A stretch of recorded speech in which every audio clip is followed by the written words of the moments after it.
Hi, Nemanja, hope you're okay.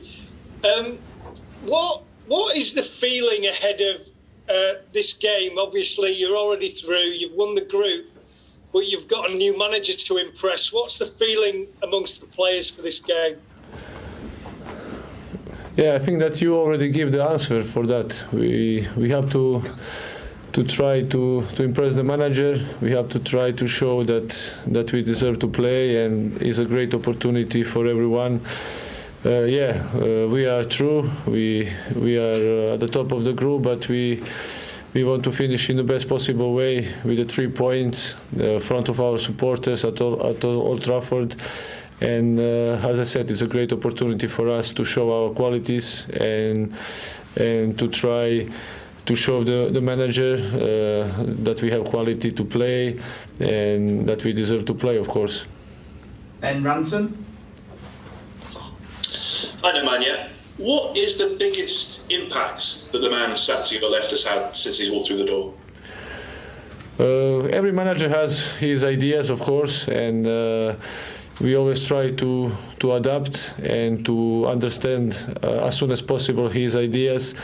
I think that everyone saw a bit of his idea last game against Crystal Palace, of that high pressing of that organization when we defend and when we attack, of course. So obviously we are training with him only a couple of days, and we didn't have enough time to understand more of this, but we could see in the last couple of days the way we want to play, and I'm sure in the future the team will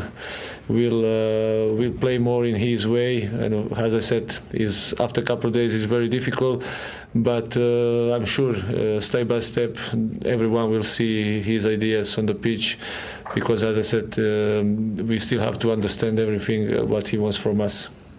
James Savundra. Nemanja, do you feel like the confidence is back amongst the squad, having strung together 4 really important results after a really challenging period before that? Of course, when you win games is easier. The confidence is back, of course. I think that momentum is very important. We have to carry on. We have to go game by game, and I always like to say that the next game is the most important. So for me, tomorrow is another final. So we have to carry on. We have to know what we did well in the last couple of games, where we made mistakes, to improve that and to perform in the best possible way the next one. Andy Mitten. Hi, Nemanja. Can I ask you about Fred and Scott McTominay, 2 players who play in a similar positions to you? I know that they've looked up to you, you benefit from your experience. What's your relationship like with them? How do you see them both as players and how they're doing? Yeah, I think that they are, first of all, great people for changing room, very important players for our team. They improve a lot game by game. They don't get enough prize, because always people who are scoring goals get prize after the games, but sooner or later they will get what they deserve, and I think that game by game they are better and better. They give us stability, so they have to just continue to work in this way, and I'm sure that they will have a bright future. Okay, thank you, Nemanja. We'll now move on to the man. Okay, thank you. See you then. Thank you. Yeah. Thanks very much. I will start with Simon Peach. Just wondering, can we expect a lot of changes tomorrow, perhaps all 11? And can you provide us with some injury updates? We saw Cavani, Varane, Shaw and Lingard training today. Yeah, I haven't finally decided, to be honest, but I think it definitely makes sense that we will rest a few players due to the crowded fixture list over the next few weeks and months. We need to make sure that we have as much recovered players as possible, also for the Premier League. But on the other hand, of course, we need to keep the positive momentum. And our ethos is to win games, even if we maybe play with a few new players and fresh players. It's still important that we win the game. And by the way, the first game in this group, we lost at Young Boys, and so we still need to make up for that. And it's clear, no matter with which kind of players we will start tomorrow, we definitely want to win the game. David McDonald. Hi, Ralph. Just two questions, if I may. You talked about the intensity in the high pressing game, and I think on Sunday you said it was impossible to play at the level at which the players started. Is it fair to say then that the players, despite obviously being fit and top-class athletes, have to find an extra level of fitness to play at the level that you demand in terms of that high-intensity game? Well, I mean, if I look back to the game against Crystal Palace, I don't think that we lacked energy in the second half. Obviously, the first half hour was almost perfect, I would say. It was impressive, the way that we pressed all over the pitch. Actually, I didn't expect the team to do that on this kind of level. And in the second half, it was not that high tempo intensity that we played in the first half, but still we controlled the game. So there was not much that we allowed them. We didn't give away any opportunities to Crystal Palace. So I don't see any physical issues. But of course, in order to play like that, it's important that you make sure that for every game that we are playing, and there are no easy games, not in the Premier League, not in the FA Cup, not in the Champions League. So we need to make sure that we are as fresh as possible. Chris Wheeler. Yes, hi Ralph. Your old friend Thomas Tuchel won this trophy last year after 4 months at Chelsea. Similar situation to Di Matteo in 2012. Were those seasons unique in their own way, or is something like that feasible with the squad that you have now? Well, I think it's too early now, having been here only for a week now together with the team, having played one game. I think it's too early, but obviously with a club like Manchester United, we're ambitious to be as successful as we can be in all competitions, no matter in which one. And for me, it's important that we develop the team, that we continue the application of the defensive processes and fine-tune our collective defending. Right now, with playing every 3 days, it has to happen sort of in-game, and obviously also in talking to the players in video footage sessions. We did that before the Crystal Palace game, and we will also do that before the game tomorrow against Young Boys and our next fixture away at Norwich. Paul Hurst. Hi Ralph, is managing in the Champions League one of the reasons why took this job? It's such a prestigious competition. Is it a good chance for you to test yourself again against the other best managers in the world? Well, as you know, as a young student, I studied English at university, and I also already spoke about that in the first press conference. And since then, there has always been a special relationship and a special interest on my part regarding England and English football. And yes, when the offer or the proposal or the invitation came from Manchester United, for me it was a no-brainer. I had to accept that and to do that because it's, as I said, one of the biggest clubs in the world. A lot of good players here already, and being able to work with them now for 6 months is something that I couldn't possibly turn down. Fred Caldera. Hi, Ralph. I know that success is a concept very, very hard to define, especially in football. It depends on many contexts. But what would be a success for you this season at Man United? For me, success can only be achieved with development. And developing the team is the result of development. And if we can develop the team in the next 6 months in a way that I can see them play, and I think quite a few things could already be seen last Saturday, or Sunday, knowing that it was only one game at the first game, but it showed how the team could defend if they work together as a team. And obviously there is still space for improvement. Not everything has been perfect in that game. We can still improve in possession of the ball. We can create more chances. We can be more flexible on the ball. We could play more vertical on the ball. But we spoke about that in the first press conference. If you look at the number of goals that we conceded until last Saturday, and I heard today that it was the first clean sheet at Old Trafford since April. 6 months, no clean sheet in your own stadium. This, for me, it was clear where the priorities should be and how we should develop the team in the next couple of weeks. But I'm fully aware that in order to be at the end successful, which means hopefully playing Champions League next season, being as successful as we can be in the Champions League and in the FA Cup. We didn't get an easy draw, to be honest, against Aston Villa. We played them 2 times within 1 week. It's one of 3 direct Premier League duels in the FA Cup. So there were a few easier draws possible, but in the end, it's like another Premier League game, and this is exactly how we will approach this game. Ben Ransom. Hi, Ralph. Could you bring us up to date on your coaching team and tell us your thinking behind any personnel that you are currently in the process of bringing in? Yes, it won't be that many. So far, I'm very happy to work with the staff I have met last week, and they gave me a lot of help in the last couple of days in preparation of the Crystal Palace game. We have decided to bring in a sport psychologist with Sascha Lenze. He's from Germany. He's a former second division player. I have worked with him for 3 years. I used to work with him for 3 years at Leipzig.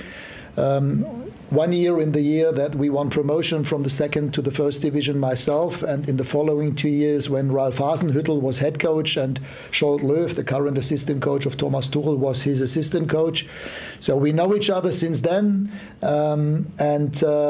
he will be introduced to the team as soon as he's got his visa and work permit. So I very much hope that we will have him on board either tomorrow or at the latest on Thursday. And I will also have one other assistant coach with Chris Armas. Chris Armas used to be the assistant coach at the New York Red Bulls under Jesse Marsch. That was 5 years ago when I first met him. Since then, we have met quite frequently. Also in my role as head of global for Red Bull. In the last 3.5 years, he was head coach, also head coach for the New York Red Bulls and for Toronto in the MLS. And he will again, hopefully, be able to join us in our team in the next 2 days. Samuel Luckhurst. Hi, Ralph. Dean Henderson and Donny van der Beek are 2 prominent international players who've fallen out of their international squads due to lack of playing time this season. What are your plans for those players, and would you be open to letting either of them go on loan in January? Well, to start with, they will both play tomorrow. They will both play in the first 11. And as you saw, Donny came on as a sub last Sunday, and I know that Dean is a very, very good, ambitious goalkeeper. But we definitely need 2 goalkeepers. We have even 3 with Tom, and with Grant we have a 4th one. So we have 4 goalkeepers, but I would say we have the 3 goalkeepers who really come into recognition for the first team. And as I said, I have to get to know the players first in the next couple of weeks in order to finally assess them. Right now, I'm more than happy to have all of them on board, and I will try to give them as much game time as possible. Aaron Stone. Hi, Ralph. Could you just go back to my colleague's question right at the start? Cavani and Varane in particular, are they able to play yet? And obviously they're 2 players of huge experience. How much do you think they can add to your squad when they are available? Yeah, they both cannot play tomorrow, but they were part of the training session today. Eddie, even yesterday, For Rafa, it was the first time that he was on the pitch together with the team. And if everything goes well, I expect both of them back in full training next week. So hopefully Monday next week they will be participating in all training sessions. I mean, and obviously they are both top players. Of course, we would be happy to have them on board as soon as possible. But especially with Rafa and his injury record in the past, we need to make sure that we will have him until the end of the season. So it's also about sustainability and not only getting him fit as soon as possible. And yes, it would be great to have both players available as soon as possible. But as I said, if possible, for the rest of the season. Neil Custis. I know you've watched a lot of Man United from afar. Jesse Lingard's a player who's had an impact in the past and when he comes on as a substitute. Do you see him as someone who can have a future under you? As I said, everybody has the chance to perform and present himself. That's why I'm happy to give game time to quite a few of those players tomorrow, to see them under pressure in a Champions League game in front of hopefully 75,000 in a sold-out stadium. So this is a perfect opportunity to get to know the players, like I did last Sunday against Palace with the others. We've only had a week of training so far, and with every impression, with every training session, with every opportunity to see them play in competitive games, I will get to know them better. Bill Rice. Hi Ralph, can you give us an update on Anthony Martial's condition? He didn't seem to be training. Yeah, Anthony trained with us on Saturday in the final training session before the Crystal Palace game, and half an hour after training, the doctor and the medical department informed me that he has some pain on his knee. We had a meeting together with the doctor, with the medical department and Anthony, and we agreed that he should try to recover from that. It's not a fresh injury, it's symptoms that he had in the past already. So we need to make sure that he is reducing the amount of pain in the next couple of days and hopefully have him back in training again next week. Jamie Jackson. Hi Ralph, you mentioned about, or you're introducing pressing, you mentioned you bring in a psychologist. I mean, how surprised are you that you have to bring this to a club of Manchester United status? Because surely both of these elements are kind of the very basic you need to have any chance of winning trophies. Actually, I don't know what the situation is like in England in other clubs. In Germany, in the last couple of years, most clubs have employed a sports psychologist or mental coach, whatever you would like to call them. For me, it is absolutely logical. I even had somebody like this Hans-Dieter Hermann, the current sports psychologist of the German national team, back in 1998 in Ulm. We were probably the first club in Germany who has ever employed a sports psychologist in him. For me, it's only a question of logic. I mean, if you have special coaches for goalkeeping, for physical education, for even for strikers, for whatever, for fitness, you also should have an expert for the brain, and not so much to put them on the red sofa and holding hands for the players, because most of them won't do that anyway. And for me, it's about helping the players that the brain should assist the body and not work against it, you know. So this is what it's about, that the players and even the coaching staff, everybody in our team should think in the right way, you know. And we all know that what it's about. Whenever we speak about football, we know that the major part is up here. So what do you think? How do you analyze the situation? And therefore, I'm very happy to have Sasha on board. As I said, he's a former second division player. He's hands-on. He is not sort of too much working in the theory. He's hands-on, and whenever he's part of every training session. And having worked together with him in Leipzig, I know that we could benefit a lot from him. It's also, as I said, about coaching the coaches. Of course, the coaches have to allow that. And for me, it's vital that on top level that you should have the best possible person on this job. Yeah, another point in the week for Brighton. But Manchester United, back-to-back league wins, of course, one under Michael Carrick and one under Ralf Rangnick to start. It was all about the performance and the clean sheet. Yeah, that was the most important thing. But a change of style, a change of shape, but the result that Manchester United wanted. And I think it's going to be a work in progress as they adapt to what Ralf Rangnick wants to do and his style, but already having played in the Crystal Palace half, having had huge desire to win the ball back high up. That's how I remember playing against Manchester United. You were under pressure all over the field. They really brought the game to you. Of recent seasons, they seem to drop off and allow you to have the ball and go at you that way. So it was great to see them back to that way. Yeah, the best teams in our league, on their own patch, they're coming for you. They're not letting you settle on the ball anywhere. They're coming after you, they're going to worry you, they're going to threaten you, they're going to pressurise you, whether you're the goalkeeper, any of the back four, sitting midfield players, you expect to be under... You go to Old Trafford, you expect to be under pressure. And they have got away from that, as Leon says. So it's going to be interesting to see how consistent they can be with Rangnick's approach, how demanding he's going to be, how quick he's going to change things if he doesn't like what he sees. I mean, we saw Diogo Dalot come in and had a really strong performance. Is he going to be better in this system than Wan-Bissaka? Maybe. We'll have to find out. But certainly, for a first day out, for him, a successful one. Yeah, the fullbacks are going to play a big part under Ralf Rangnick, it would seem, and Cristiano Ronaldo is going to get more central support. Well, I think he would appreciate that. I think to play up alongside somebody so that he can... work in tandem sometimes come short. You've seen the amount of times he came into pockets and Marcus Rashford stretched the defence. That'll buy him more space. It keeps the defenders occupied.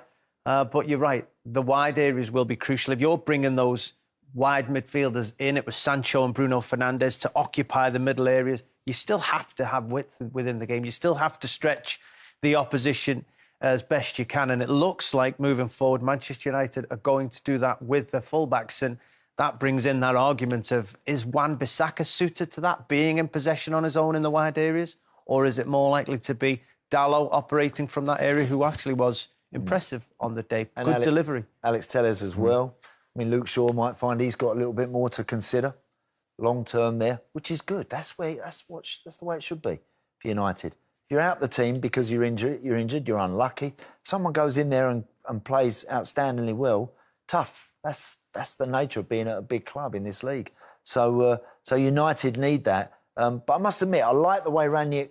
I think you can't help but be impressed by the way that he speaks. And I do think that's important, the way how the new coach projects himself. I think he looks like a man that absolutely knows what he wants.